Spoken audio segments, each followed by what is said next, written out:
9:36 p.m. here Mountain Standard Time, so 8:36 on the Pacific Coast and even later on the Eastern Coast. I decided to do a quick video before bedtime as I'm going to bed just because it's been a long weekend and I'm ready just to go to sleep. So this is a contest, a response to Lady Fantastic's Road to 300 contest. In it, she wants us to list our top 5 heroes that we can relate to, or characters we relate to, and why we relate to them. And the winner gets 50, I feel like 50 comics in a giveaway thing. So I thought about it and I managed to create my list for who I thought I could relate to. Number 1 on the list is Spider-Man. I can relate to Spider-Man because he's always in conflict with himself, always wants he wants his life a certain way, but the sense of responsibility and has to do things, the responsibility is what drives him, his duty, always doing the right thing that has to be done, even if it sabotages his personal life, So I always feel like I'm obligated to do things a certain way, or take care of things a certain way, even go at things alone, just because, it's just sense of responsibility, what Peter Parker learned, the responsibility thing. So, Spider-Man is number 1. Number 2 is Captain America.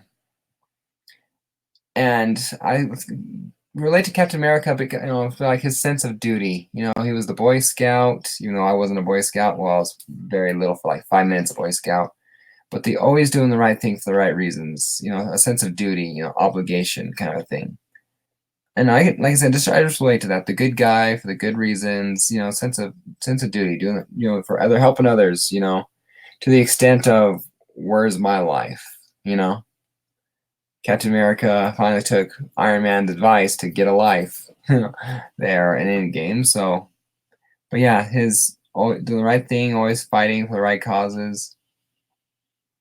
I can relate to Captain America for his sense of duty. Spider-Man's responsibility. Captain America's his sense of duty, but they're both the moral heads. The right and wrong. So that's definitely why I can agree to them. Again, I understand them.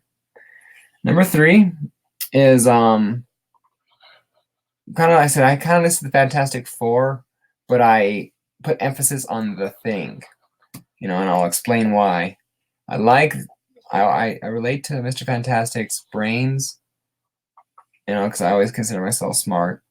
I always thought myself as a little bit of a rebel as a kid, which relate to Johnny.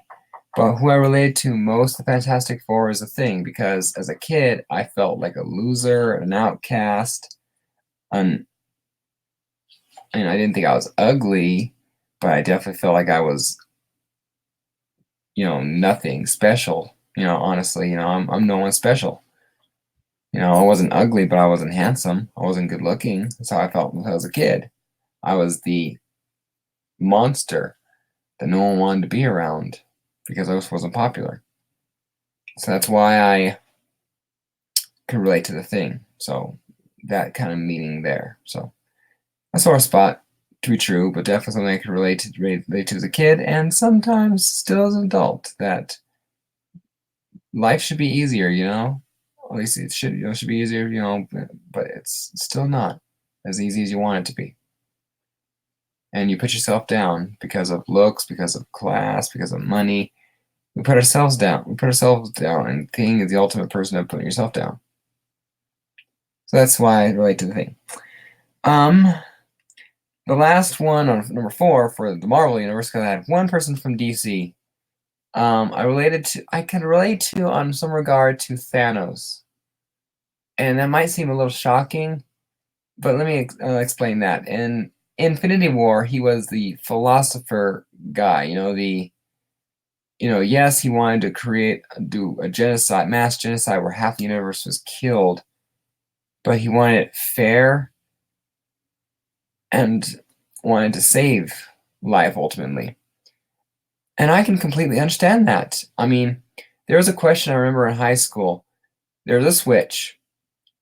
If you flip the switch, half of humanity will die. Half of all life in humanity will die on the planet. But if you don't flip the switch, everyone and all life will die on the planet. So what do? Do you flip the switch and save half the planet? In which you know perfectly well that it could mean you, your wife, your family, your mom, your dad, everyone else, anyone you know, everyone you know could possibly die when you flip that switch. But if you don't, all the people who die. Now, I always thought about it going, I would flip the switch because I want this world to survive. I used to believe in the goodness of people and the promise of people, and what good is that promise if it's ended? So I could be the bad guy if it meant saving half the people. At least that's what I thought in the reasons as a kid, and so I remember that argument when I watched Infinity War and watched Thanos, and I could completely relate to that. I could completely understand where he was coming from. It's the logical side of me was like, yeah, it's you're a monster if you agree with him, kind of a thing. But I could completely understand what he was thinking about. I mean, call it and make it what you will. Maybe you don't like me for my answer here, but honestly, I could just relate. I mean, if you can't understand, at least understand where someone's coming from, you don't have to agree with them, but you can understand where they're coming from perfectly. So that's why I understand Thanos. So, and then last but not least was Flash from the DC universe, and I relate to Flash because he's funny. I like to have fun and make jokes. I make stupid jokes sometimes. Sometimes I make jokes only so I can laugh. Everyone else around me is going, huh? But I'm sitting here like, So even if it's only to make myself laugh, I'm making jokes. And so I can relate to Flash because of sense of humor. So that's my 5. Spider-Man, for his sense of responsibility. Captain America for a sense of duty and loyalty, and both of them because of their sense of morals. Thing from the Fantastic Four because of who I felt like as a kid. Thanos because logically it does make sense, and I could totally understand where he was coming from, even if it's the monstrous thing to do. I can understand completely where he's coming from. So there's that. And last but not least, Flash, just because of his sense of humor. Gotta end things on a high note, right? After getting a little serious. So those are my 5. So please, I would support, and I go out there and do a video. Video gets 3 entries to our Lady Fantastic contest, and 1 comment gets 1 entry to our contest. So, and again, winner gets 50 comics, giveaway thing. So it's cool. And if there's not a lot of stuff you might like in there or not, you can always give some to other people or do your own giveaway through those box. But it's cool. I thought it sounded like a fun idea to create a list and why I would support it, So that's that. So cool. Go check out the Lady Fantastic's video, and good luck with your list. I look forward to seeing them. So have a good night, everyone, and happy collecting. I'll see you guys next time. Bye.